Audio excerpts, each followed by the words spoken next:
रब्बी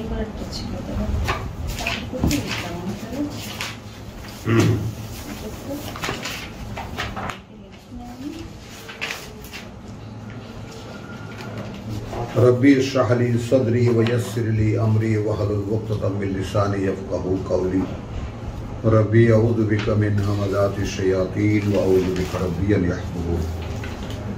बिस्मिल्लाहिर रहमानिर रहीम। আমাদের শব্দ চর্চা যে ধারাবাহিকতা আমরা করি, যে ধারাবাহিকটাকে আমরা করি বর্তমানে, সে শব্দ রিজিক আমাদের তো বিভিন্ন ফর্মে এই শব্দটির আমরা আরবি ভাষায় যেমন একটি শব্দকে বিভিন্নভাবে ব্যবহার করা হয়।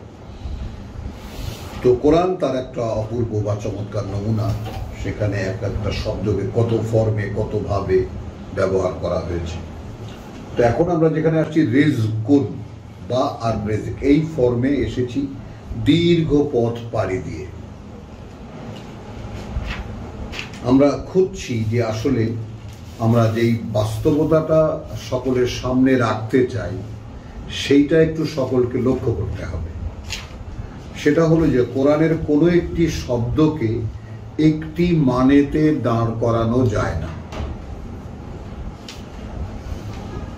প্রথমত যেই আমাদের উদ্দেশ্যটা কি, আমাদের উদ্দেশ্যটা সাধারণ পাঠক, সাধারণ শ্রোতা যারা আছেন তাদের কাছে এই বার্তাটি পৌঁছে দেওয়া যে যারা কোরআন শিখতে আসবেন তাদেরকে তারা যেন এই ব্যাপারটা লক্ষ্য করেন। কারণ তর্জমা এ পর্যন্ত বাংলা ভাষায় যতগুলো হয়েছে সেখানে, এমনকি উর্দুতেও, এমনকি ইংরেজিতেও, ওই তিনটি ভাষায় যে সমস্ত শব্দগুলো, যে সমস্ত আমরা শব্দর ব্যবহার দেখি, সেখানে অধিকাংশই ওই একটা শব্দের মানে একই, যে কারণে বহু অকথিত কথা আমাদের সমাজে কথা হয়ে দাঁড়িয়ে গেছে, যার মানে আদৌ তা নয়। যার মানে আমি একদম কঠিনভাবে বলছি আদৌ তা নয়, কিন্তু সেটা আমরা আমাদের শরীয়ত তৈরি করে আল্লাহর কিতাব থেকে বেরিয়ে গিয়ে সেখানে দাঁড়িয়ে আমরা আমাদের ধর্মীয় বিভিন্ন আচার আচরণ আনুষ্ঠানিকতা আমরা করে নিয়েছি এবং সেগুলোকে পৌরাণিক কিছু শব্দ নিয়ে হাইজ্যাক করে ওখানে লাগিয়েছি। তো আমি বলবো না, মেজর যে পয়েন্টটা সেটা আমি বলবো না, সেটা আমরা যদি আল্লাহ তাআলা সুযোগ দেন আমাদেরকে শেষমেশ আমরা বলবো। তো এখন আমাদের উদ্দেশ্যটা হলো মানুষের কাছে শুধু এই বার্তাটি পৌঁছানো যে কোরআন পড়া যায় এবং কোরআন বোঝা যায়, এই ব্যাপারটা। এবং কোরআন সর্বজনীন পাঠ্য, শিক্ষিত অশিক্ষিত মানে অর্থাৎ যে পড়তে পারে তার জন্য এই কোরআন। বোঝার ব্যাপারটা সম্পূর্ণ আল্লাহর কাছে, এই ব্যাপারটা বুঝতে হবে।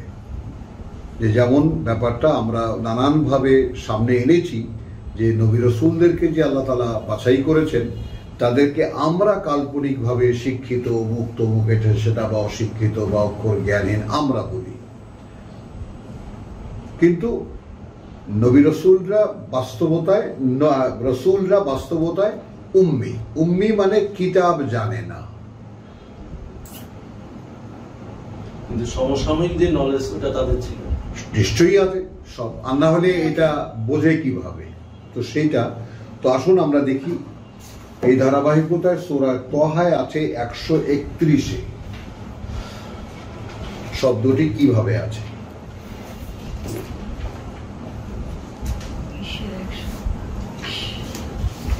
তো একটা প্রেক্ষিত আমরা নেই, আমরা শব্দের কাছে পৌঁছাবার আগে একটা প্রেক্ষিত আমরা নেই। এটা নতুন করে একটা পড়াও হয় এবং একটা প্রেক্ষিতের আলোচনাও হয়, এবং আশ্চর্য ব্যাপার যারা নতুন শুনবেন তাদের কাছে হয়তোবা এটা লাগবে না। আমরা যারা পুরনো পাঠক তারা আমরা দেখি যে ওই শব্দটিকে কেন্দ্র করে যে প্রেক্ষিতটা আমরা সন্ধান করি, সেই প্রেক্ষিতটা যখন পড়ি তখন সেটা উদ্ভাসিত হয়ে ওঠে সম্পূর্ণ অন্য এক বাস্তবতায়। তো অবাক ব্যাপার। আসুন এখানে একেবারে দীর্ঘ, যাকে বলে যে 116 থেকে যে আদম ইবলিসের যে ব্যাপারটা শুরু হয়েছে সেটা আমরা নিলে অনেক লম্বা হয়ে যাবে, তবু আমরা নেব। এই জন্য নেব যে এটা সবসময়ই মানুষকে মনে রাখাবার জন্য, জাগিয়ে দেওয়ার জন্য আল্লাহ একটা তাগিদ করেছেন। বিসমিল্লাহির রহমানির রহিম 116 সূরা তাহা। ওয়াইদ কুলনা লিল মালাইকাতি উসজুদু লি আদম, যখন বললাম আমরা ফেরেশতাদেরকে কুর্নিশ করো আদমকে, ফাসাজাদু, তখন তারা কুর্নিশ করলো সকলেই, ইল্লা ইবলিস, করলো না ইবলিস, আবা, সে অস্বীকার করল।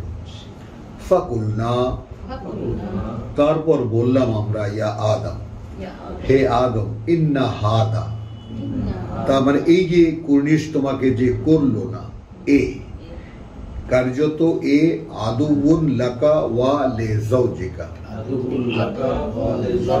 শত্রু তোমার এবং শত্রু তোমার স্ত্রী। এখন এটা একটু লক্ষ্য করতে হবে, একই অস্তিত্ব, তাই না? তো এরকম তোমাদের শত্রু কেন বললেন না আল্লাহ? আলাদা করে কেন বললেন? শত্রু তোমার, শত্রু তোমার স্ত্রীরও। এবং এটাই আমরা সেই আদম ইবলিসের ব্যাপারটা আমরা আমাদের অন্তর্জালে দেওয়া আছে, আমরা নানানভাবে এটাকে প্রকাশ করেছি, বোঝাতে চেষ্টা করেছি, বলতে চেষ্টা করেছি, যেভাবে আল্লাহ আমাদেরকে বুঝ দিয়েছেন।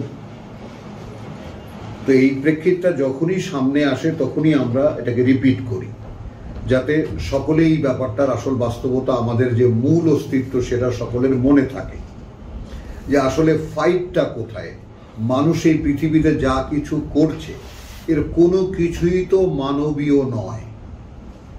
যা এখন পৃথিবীতে হচ্ছে, যুদ্ধ বিগ্রহ, রাজনীতি, শত্রুতা, দেশে দেশে মারামারি, হানাহানি, ফেরেশতারা যেটা বলছিল তাই বাস্তবতায় দেখা যাচ্ছে।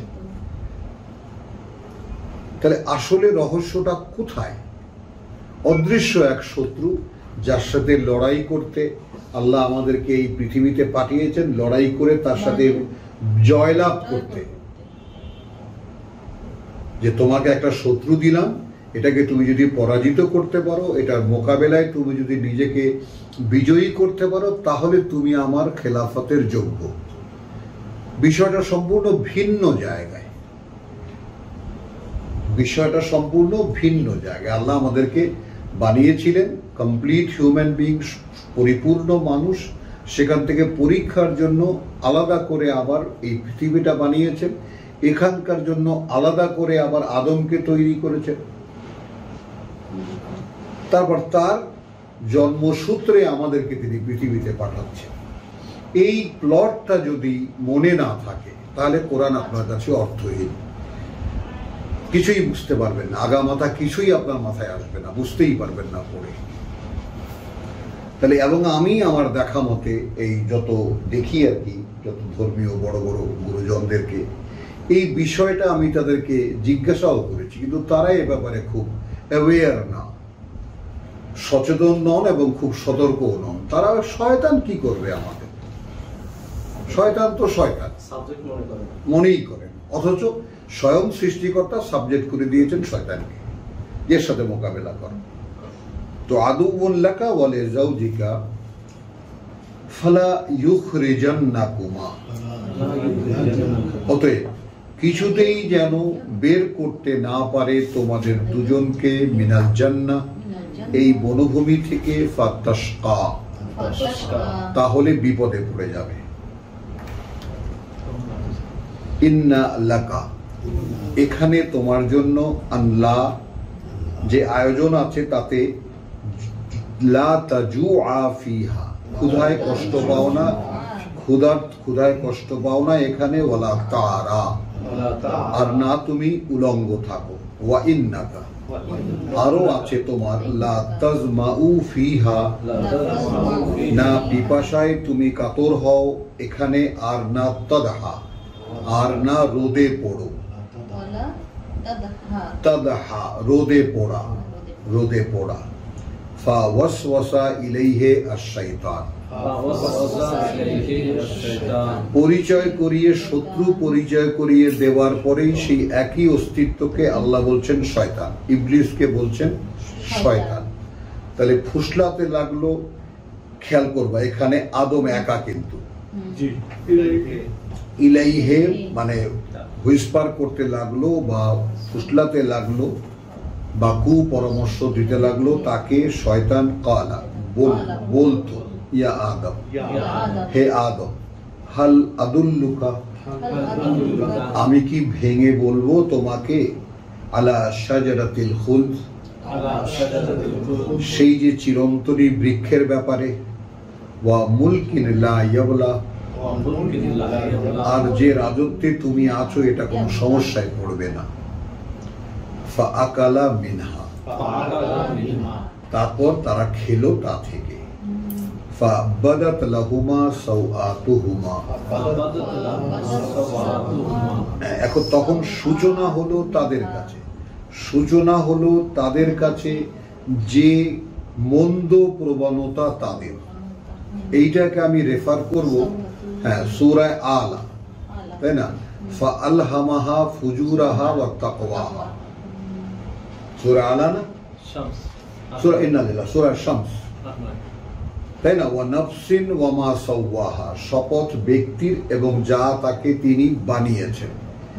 তারপর ফাআলহামাহা ফুজুরাহা ওয়া তাকওয়াহা, ইলহাম করে দিয়েছেন অর্থাৎ ইনবিল্ড করে দিয়েছেন, ক্যারেক্টার করে দিয়েছেন তার মধ্যে মন্দ প্রবণতা এবং তা থেকে নিজেকে রক্ষা করার, আত্মরক্ষার চেষ্টা, তাকওয়া,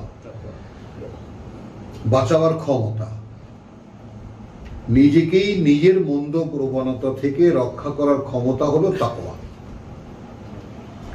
তো এইটা আমার চরিত্রে আছে।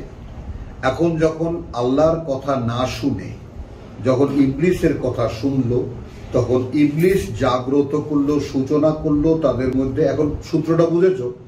হ্যাঁ, ফাবাদাত লাহুমা, সূচনা হলো তাদের দুজনার কাছে, সাওআতুহুমা মানে তাদের যত মন্দ প্রবণতা, ওয়াত্তাফিকা ইয়াকসিফানে আলাইহিমা,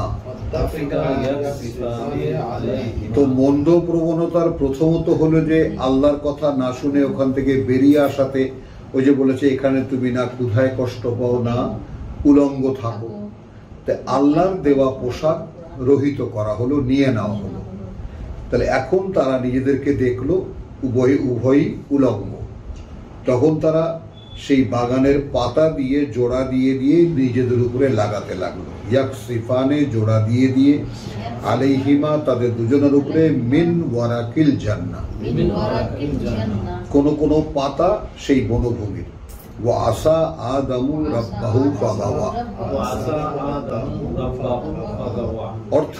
অর্থাৎ অবাধ্যতা করলো আদম তার প্রতিপালকের, এ কারণে সে সীমার বাইরে চলে গেল বা বিভ্রান্ত হয়ে গেল। সুম্মা ইজতাবাহু, অতঃপর আবার তাকে আমরা মনোনীত করলাম, মনোনয়ন দিলেন, রাব্বুহু, তার প্রতিপালক, ফাতাবা আলাইহি। এবং এই যে মানে যখন মনোনীত, আবার মনোনীত, যেটা সূরা বাকারার আমরা 36 আমরা দেখি, ফাতালাক্কা আদমু মিন রাব্বিহি কালিমাতিন ফাতাবা আলাইহি, তাই না? তো এর আল্লাহ যখন তাকে আবার মনোনয়ন দিলেন, ফাতাবা আলাইহি, সে ফিরে এলো তার উপরে। একটু লক্ষ্য করতে হবে, সে ফিরে এলো তার উপরে। ওয়া হাদা, তাই তাকে তিনি আবার পথে পরিচালিত করলেন। কালা, বললেন, এহবেতা মিনহা জামিয়ান, নেমে যাও এখান থেকে একসাথে। বাদুকুম লিবাদিন আদুউন, এটা একটা রহস্যপূর্ণ কথা যেটা ছিল 117-তে। তোমরা একে অপরের শত্রু। এখন একদিকে স্বামী, একদিকে স্ত্রী, একদিকে ইবলিস। তো এটার বাস্তবতা আমরা দেখি কিভাবে সংসারে সংসারে, ঘরে ঘরে, দাম্পত্য জীবনে। শয়তান যখন স্ত্রীর সঙ্গে, তখন সে স্বামীর শত্রু,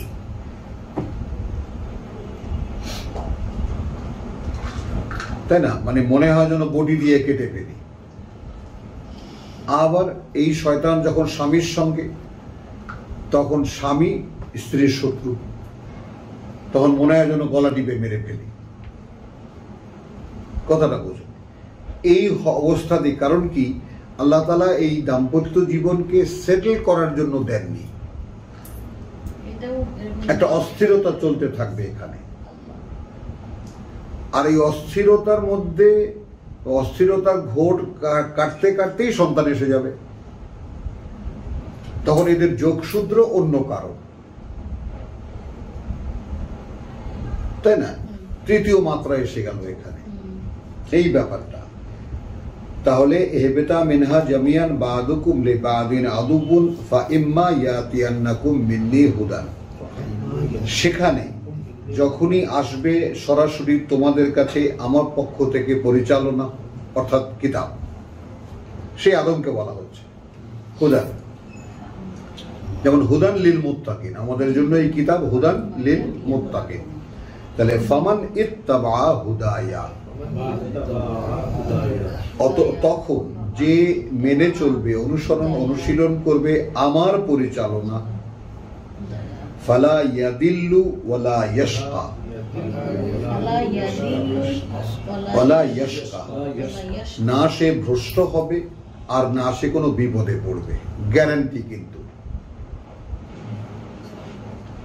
মানে যেটা আমরা জানি না, যেখানে আমাদেরকে এই ধর্মীয় ব্যবসায়ীরা কিছুতেই যেতে দেয় না, কারণ তাদের বিজনেস ফল করবে, বন্ধ হয়ে যাবে দোকানদারি।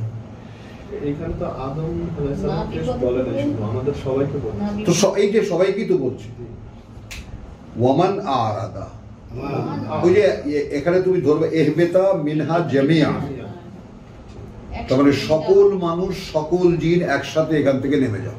তো সকল মানুষ মানে আদম, সকল জিন মানে ইবলিস। খুব সহজ ব্যাপার, কিন্তু কোনো ঘোর প্যাচ নাই এর মধ্যে, তাই না? আর জিনদের জন্মসূত্র মানবীয় ভাবে হয়, এটা তো আমরা নানান ভাবে বলেছি, তাই না? আমাদের জন্ম প্রক্রিয়ায় জিন বা শয়তান অংশীদার হয়, এবং সেভাবে আরবি বাগধারায় বহু রকম আছে। আরবি ইতিহাসে যে একজন মানুষ আসে, একটা জিন আসে, একজন মানুষ আসে, একজন একটা জিন আসে তার সাথে। এবং আমরা সূরা আরাফে আমরা দেখেছি ওয়া যুররিয়াতাহু, তার গোষ্ঠী, তার বংশধররা। যাই হোক, ওমান। আর এখন যেমন যেমন মানে আদমের এক পুত্র, আমরা যে হাবিল কাবিলের দুই পুত্রের কাহিনী, আমরা নাম তো আর পাইনি, দুই পুত্রের কাহিনী আমরা পেয়েছি। সেখানে আমরা কি দেখেছি? এক পুত্র মানুষ, এক পুত্র শয়তান। বাস্তবতা কিনা? তোকে মেরে ফেল, তোরটা কবুল হলো কেন? কোরবানি। একদম প্রথমেই দৃশ্যপটটা আল্লাহ দেখিয়ে দিয়েছেন আমাদের, যে শয়তান যে মানবীয় জন্ম প্রক্রিয়ায় সে অংশীদার হয়। সেইখানে ওই কারণে আমরা সূরা বাকারার যে দীর্ঘ তালাকের মাসলা কোরআনের, সেখানে কি দেখি? স্বামী স্ত্রীর সংসার হতে হবে আল্লাহর চৌহদ্দি, যাতে মানুষ উৎপন্ন হয়, শয়তান না ঢোকে এখানে। তো এখন সেইভাবে আমরা যা উৎপাদন করেছি তাহা কি বুঝতেই পারেন। আর পৃথিবীতে যা হচ্ছে, নূহ আলাইহিস সালাম, ওই এগুলো কিন্তু আল্লাহ তাআলা একদম পরিষ্কার রেখে দিয়েছেন। এরপরে আসলো সেই হুদানের ব্যাপারে 124-এ, ওয়ামান আরাদা আন যিকরি, আর যে মুখ ফিরিয়ে রাখবে আমার পাঠ্য হতে। ওই যে আমি পাঠাবো পাঠ্য, ফাইন্না লাহু মাঈশাতান দানকা, তাহলে কার্যত তার জন্য পৃথিবীর মাঈশাত, পৃথিবীর জীবন হবে কঠিন। ওয়া নাহশুরুহু ইয়াউমাল কিয়ামাতে আমা, এবং আমরা জড়ো করব বা একত্রিত করব যেদিন আবার সকলে দাঁড়াবে আমার সামনে অন্ধ করে। কালা, সে বলবে রব্বি, প্রভু, লিমা হাশারতানি আমা, কেন এই সমাবেশে তুমি আনলে অন্ধ করে? ওয়াকাদ কুনতু বাসীরান, যেখানে আমি তো ছিলাম দৃষ্টিমান, আমি তো দেখতাম। ক্বালা কাযালিকা আতাতকা আয়াতুনা। তো এই কোরআনের আয়াত সমূহ কিসের জন্য? যেদিন দাঁড়াবো আবার সকলে আল্লাহর সামনে, সেদিনের চোখ, সেদিনের দৃষ্টি, সেদিনের চোখের আলো বুঝতে চেষ্টা যেন করি আমরা। এই জন্য সূরা আনামে এটাকে বাসায়ের বলা হয়েছে। এটা দিয়ে আল্লাহকেও দেখা যায়, এটা দিয়ে জাহান্নামও দেখা যায়, জান্নাতও দেখা যায়, পরকালও দেখা যায়, যদি একে কেউ চোখের আলো বানিয়ে নেয়। তো ও কারণেই তোমাকে দেওয়া হয়েছিল আমাদের আয়াত, এবং ওইখানে তুমি আরাফের যে 11 যালিকা মিন আয়াতিল্লাহ, মনে আছে 26 আল্লাহর আয়াত থেকে। এটাকে অবশ্যই কানেক্ট করো, এটাকে অবশ্যই দুজনে কানেক্ট করো। 26 লিবাসুত তাকওয়া কাদ আনজালনা ইলাইকুম লিবাসান যালিকা মিন খাইরিন যালিকা মিন আয়াতিন। তাহলে কাযালিকা আতাতকা, ওর জন্যই আমরা দিয়েছিলাম তোমাকে আয়াতুনা, আমাদের বাণী ও বার্তা চর্চা, ফানাসিতাহা, তুমি তো সেগুলো ভুলেই গিয়েছিলে বা গ্রাহ্যই করনি। ও কাযালিকা আল ইয়াওমা তুনসা, তাহলে তোমার কাছে আমার আয়াত যেভাবে একেবারে গ্রাহ্যহীন ছিলে, আজকে তুমিও ওইরকম আমাদের কাছে গ্রাহ্যহীন হয়ে গেছো। মানে একেবারে আমাদের আদি পিতা থেকে আমাদের এবং আমাদের পরকাল কিভাবে দৃশ্যমান। ওয়াকাযালিকা নাজজি মান আসরাফা, এখন এই আসরাফা শব্দটির মানে আমি সারাফা, সীমা লঙ্ঘন করা বলে। তো ওভাবেই আমরা শাস্তি দেই বা পুরস্কৃত করি তাকে যে সীমা লঙ্ঘন করে। ওয়াল্লাম, সীমা লঙ্ঘন কি? ওয়াল্লাম ইউমিন বিআয়াতি রাব্বিহি, এবং আদৌ বিশ্বাস করে না সে যে বাণী ও বার্তা তার প্রতিপালকের, এটাই সীমা লঙ্ঘন। আবার অন্য একটা তর্জমা করব, ওয়াকাযালিকা নাজজি মান আসরাফা, এবং এভাবে আমরা পুরস্কৃত করি যারা জীবনটাকে খরচ করে ফেলে। বললাম কিন্তু আদৌ ইউমিন বিআয়াতি রাব্বিহি, আদৌ বিশ্বাস আনে না যে বাণী ও বার্তা তার প্রতিপালকের। ওয়ালা আযাবুল আখিরাতি আশাদ্দু ওয়া আবকা, এবং নিশ্চিত শাস্তি যেটা পরকালের সেটা যেমন কঠিনতর এবং সেটা চিরস্থায়ী। আবকা আফালাম ইয়াহদি লাহু, আদৌ কি কিছুই দেখায় না তাদেরকে? কাম আহলাকনা কাবলাহুম মিনাল কুরুন,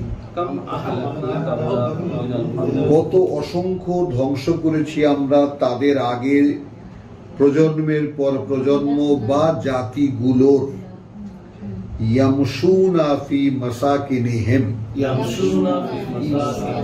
এই মক্কার লোকেরা চলাচল করে তাদের সেই সমস্ত ধ্বংসস্তূপের উপর দিয়ে, সেই সমস্ত বসতির উপর দিয়ে।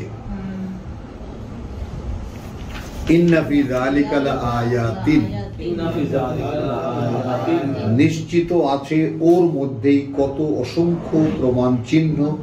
লিউলিন নুহা, একটা আমরা বলেছি উলিল আলবাব, সেখানে আমরা তর্জমা করি কি?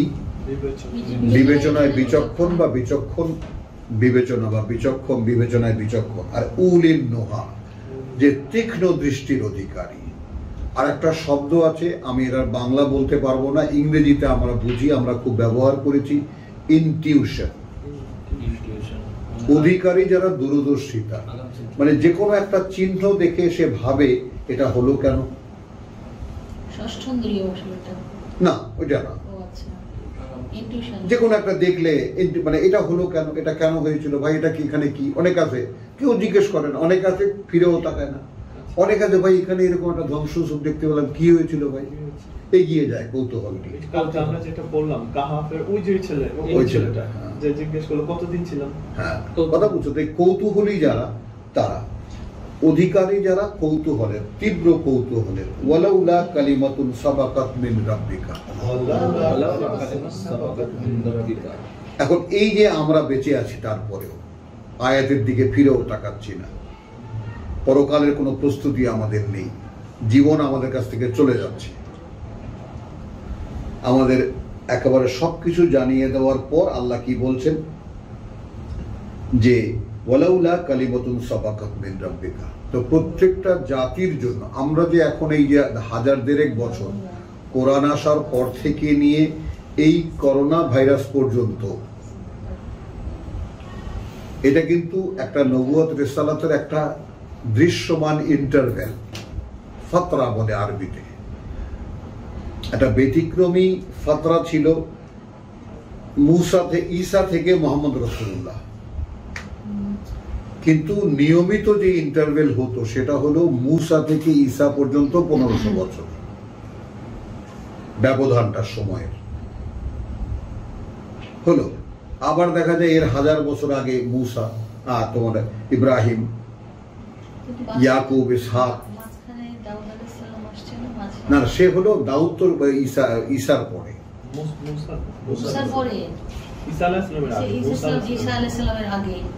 আচ্ছা, এ নিয়ে তর্ক করব না। ওয়ালাউলা কালিমাতুন সাবাকাত মিন রাব্বিকা লাকানা লিজামান ওয়া আজালুন মুসাম্মা। তাহলে একটা যদি হতো লাউকানা কালিমাতুন সাবাকাত মিন রাব্বিকা, আগে থেকেই যদি এক একটা জাতির জন্য, আমরা সূরা ইউনূসে এটা দেখেছি যে প্রত্যেক জাতির জন্য একজন রাসূল, প্রত্যেকজন জাতির জন্য একটি কিতাব এবং প্রত্যেক জাতির জন্য একটি অবকাশ। যদি এটা আগে থেকে সেটেল করা না থাকতো তোমার প্রতিপালক থেকে, তাহলে যখনই যারা অবাধ্যতা করেছে তখনই লেবেল করে দেওয়া হতো। হ্যাঁ, তাহলে কি হলো, চুকিয়ে দেওয়া হতো তাদের জন্য সেই সময়টা। ফাসবির। তাহলে এখন মুহাম্মদ রাসূলুল্লাহকে বলা হচ্ছে তুমি অবিচল থাকো আলা মা ইয়াকুলুন, এই প্রেক্ষিতে যাই ওরা তোমাকে বলে বলুক। ওয়াসাব্বিহ বিহামদি রাব্বিকা। এই আয়াতটা নিয়ে তো আমাদের মানে নামাজিরা কত কিছু বানিয়েছেন, আমরা একটু দেখি। হ্যাঁ, তুমি তোমার নিত্যকার অনুশীলন করে যাও কৃতজ্ঞতার সাথে তোমার প্রতিপালকের। ওয়াসাব্বিহ বিহামদি রাব্বিকা ক্বাবলা তুলুইশ শামস, সূর্যোদয়ের আগে, আর সূর্য উদয়ের আগে। ওয়া ক্বাবলা গুরুবিহা, আর আগে তার অস্তে যাওয়ার। খেয়াল করবা, এখন এখানে একদম ডোবার আগে, তো ডোবার আগে তো আমাদের কোনো নামাজ নাই। প্রশ্নটা রেখে যাই, সূর্য ডোবার আগে কোনো নামাজ আছে? নেই। খেয়াল করি আমরা, ওয়ামিন আনা ইল্লাইল, এবং রাতের সময়গুলোতে, দীর্ঘ সময়গুলোতে ফাসাব্বিহ, এরই অনুশীলন করবে। ওয়া আতরাফান নাহার, এবং দিনের প্রান্তগুলোতে। হ্যাঁ, তারাফ সাইড, লাল্লাকা তারদা, যেন তুমি নিজের মনে নিজে পরিতৃপ্ত থাকো। এটা কিন্তু একটা সেলফ ট্রিটমেন্ট, আপনাকে ভালো থাকার ট্রিটমেন্ট আল্লাহ দিয়েছেন। আমরা আবার বলি কথাটা যে তুমি অবিচল থাকবে, বিরোধীরা যাই তোমাকে বলুক না কেন, তুমি তোমার কাজ সাব্বে, সাবাহ মানে সাঁতার কাটা, তারপরে তোমাকে একটা নিরন্তর কাজ করার জন্য কাজ দেওয়া হয়েছে রাসূলকে বলা। যেমন সূরা নূহ, আমি দূরের ভাইদেরকে বলবো সূরা নূহ পড়ে দেখবেন, তাহলে নবুয়ত রিসালাতের ব্যাপারটা স্পষ্ট হয়ে যাবে। এইটা একটা সারা দিন মানের একটা কাজ, এইটাই সাব্বাহা। কখনো আপনি ভাবছেন, কখনো আপনি করছেন, কখনো আপনি বলছেন, কখনো আপনি চিৎকার করে বলছেন, কখনো আপনি গোপনে বলছেন, কখনো কাউকে বুঝিয়ে বলছেন। কখন আপনি নিজে দাঁড়িয়ে আপনি অনুশীলন করছেন। আপনার কোনো সময় বলতে আপনার আলাদা করে এই পৃথিবীর জন্য কিছুই নেই। এইটাকে সাব্বাহা বলে। মানে এমনি প্লেইনলি সাবাহুন মানে সাঁতার কাটা। তো সাঁতার কাটা এমনই একটি কাজ যেমন দৌড়ানো, যতক্ষণ আপনি কন্টিনিউ অতক্ষণ দৌড়, থেমে গেলে তো আর দৌড় হলো না। সাঁতার কাটাও যতক্ষণ হাত পা চলছে অতক্ষণ আপনি ভাসমান। তো এই জন্যেই সাব্বাহা বলতে বোঝায় এই যে অনুশীলনীটা সর্বক্ষণিক করে যাবা বেহামদে রাব্বিকা। অর্থাৎ তুমি এখানে এই পৃথিবীতে সরাসরি তোমার প্রতিপালক ওয়াহির মাধ্যমে তোমাকে একটা জানান দিচ্ছেন, এইটা তুমি করো। বোঝা যায়? তো তোমার তো এই অবস্থায় তুমি দাঁড়িয়ে থাকো এবং এইগুলোর অনুশীলন তুমি করতে থাকো। যদি বলতে বলেন তাহলে বলো, তোমাকে দাঁড়াতে বললে তুমি দাঁড়াও, অনুশীলন করতে বললে তুমি বারবার করে আবৃত্তি করো। ওয়ারাত্তিলিল কোরআন তারতিলা।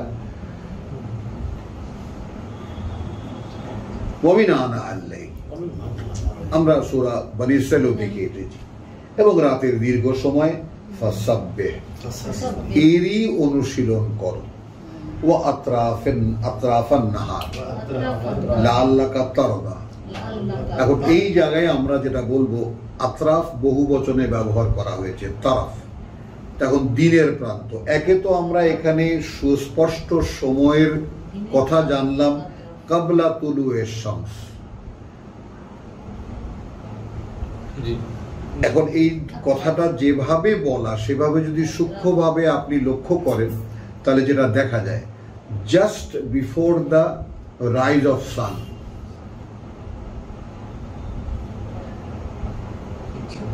কথাটা খেয়াল করেন।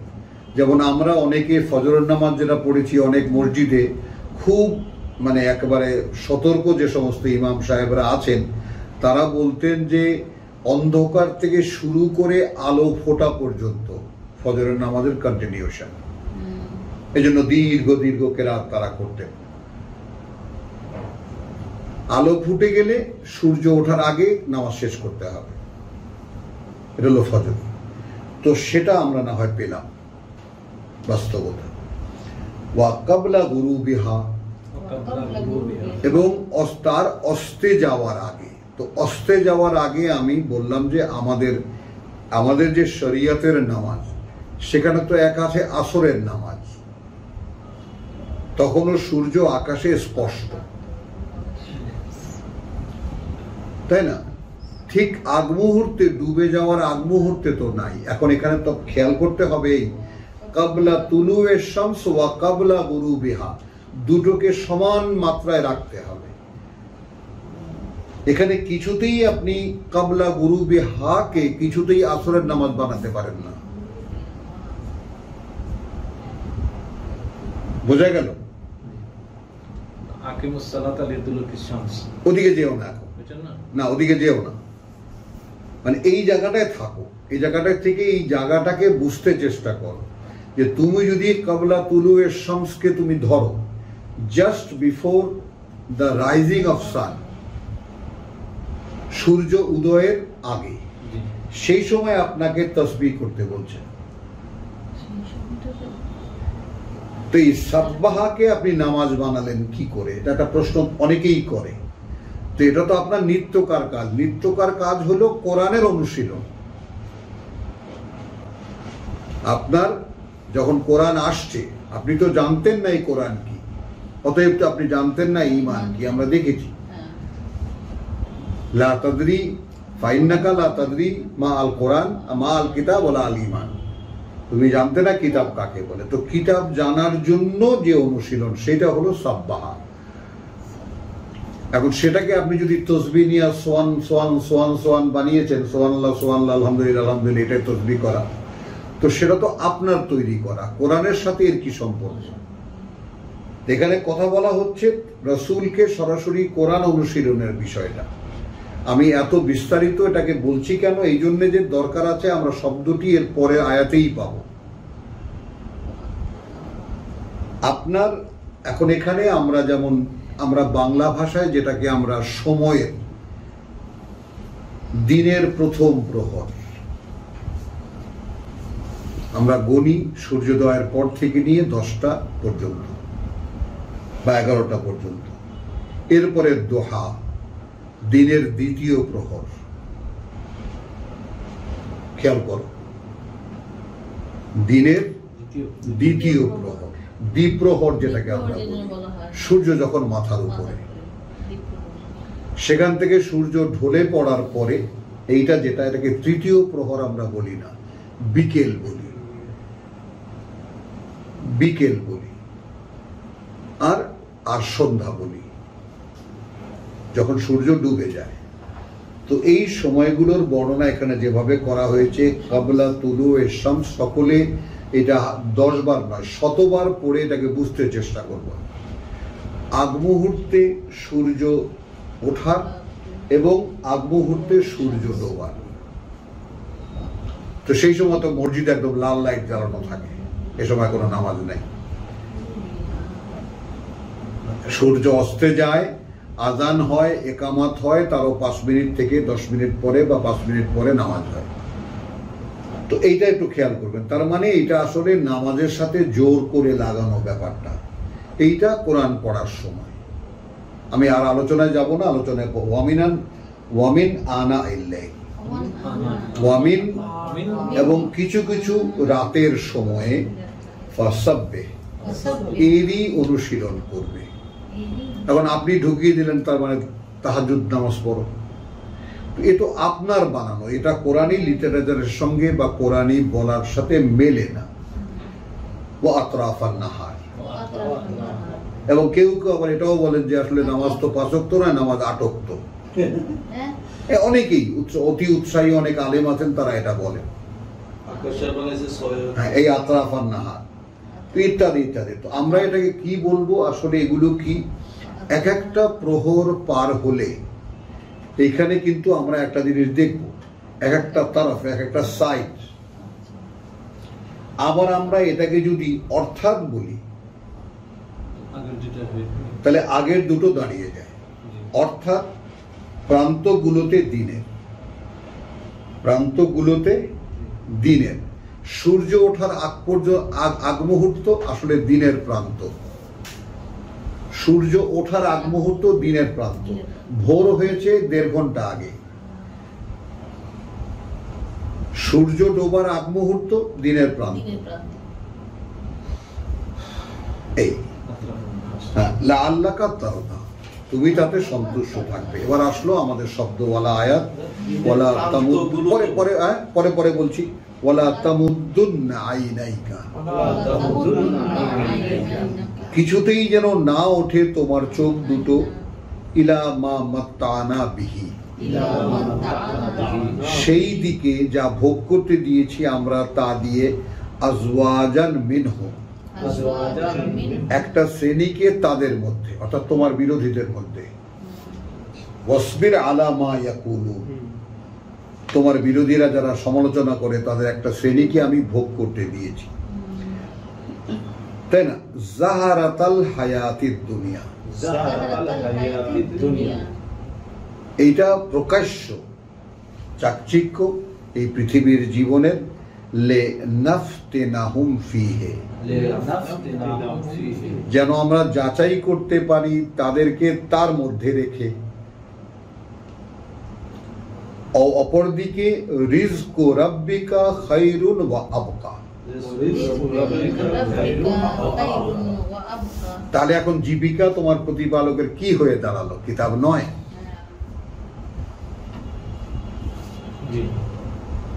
পরিষ্কার দেখো, একবারে প্রসঙ্গটা শুরু করেছি আমরা যে ফাইম্মা ইয়াতিয়ান্নাকুম মিন্নি হুদান ফামান তাবিয়া হুদায়া ফালা খাউফুন ফালা ইয়াদিল্লু ওয়ালা ইয়াশকা। আর যারা এই আন যিকরি, এটা থেকে মুখ ফিরিয়ে রাখবে, তারা এই তাদের পৃথিবীর জীবন হবে কঠিন। তো এখন এইটা কোরআনকে পাওয়ার জন্য 130-এ যে অনুশীলনী দিলেন, এইটা তো কোরআনের অনুশীলনী। এইটা যদি আপনি জোর করে নামাজ বানান, নামাজের অক্তগুলোর মধ্যে ঢুকান, তাহলে কি হয়? পুরো ভ্রান্তি সৃষ্টি হয় কিনা? এটা তো সাবজেক্টটা কোরআনের, তাই না? তো সেটাই এখানে যেটা 130-এ, সেটাই আপনার জীবিকা। যে এই পৃথিবীতে আমরা যাকে যা দিয়েছি, আমাদের এই কোরআনের বিরোধীদেরকে একটা শ্রেণীকে যা দিয়েছি ভোগ করতে, ওর মধ্যে রেখে ওদেরকে যাচাই করছি। এবং অপরদিকে ওয়া রিজকু রাব্বিকা খায়রুন ওয়া আবকা, জীবিকা তোমার প্রতিপালকের দেওয়া, সেটাই একটা সম্পদ এবং সেটাই স্থায়ী। ওয়া আমুর আহলাকা, এবং তুমি উৎসাহিত করো তোমার পরিবারকে বিসসালাত। খেয়াল করবা কিন্তু এই ওহীর সংযোগের, ওহীর সাথে সম্পর্ক স্থাপনের, ওহী সংযোগের বিসসালাত ওয়াস্তাবির আলাইহা, এবং তুমি নিজে অবিচল থাকো তার উপরে। লা নাসআলুকা রিজকান, দেখো আমরা চাইবো না কোনো জীবিকা তোমার কাছে। নাহনু নারযুকুকা, আশা করি সবাই দেখতে পাচ্ছেন, আমরা খাওয়াবো তোমাদেরকে, আমরা জীবিকা দেব তোমাদেরকে। তো জীবিকার কয়টা ফর্ম আমরা? রিজকু রাব্বিকা পেলাম, রিজকান পেলাম, নারযুকুকা পেলাম।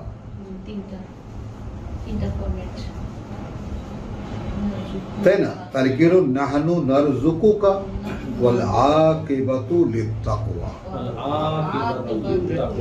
জেনে রাখবে, হ্যাঁ, সুন্দর পরিণতি হয় তাকওয়ার, অর্থাৎ যারা নিজেদেরকে এই পৃথিবীর যে চক্কর বা পৃথিবীর যে প্রলোভন তা থেকে নিজেদেরকে রক্ষা করেছে।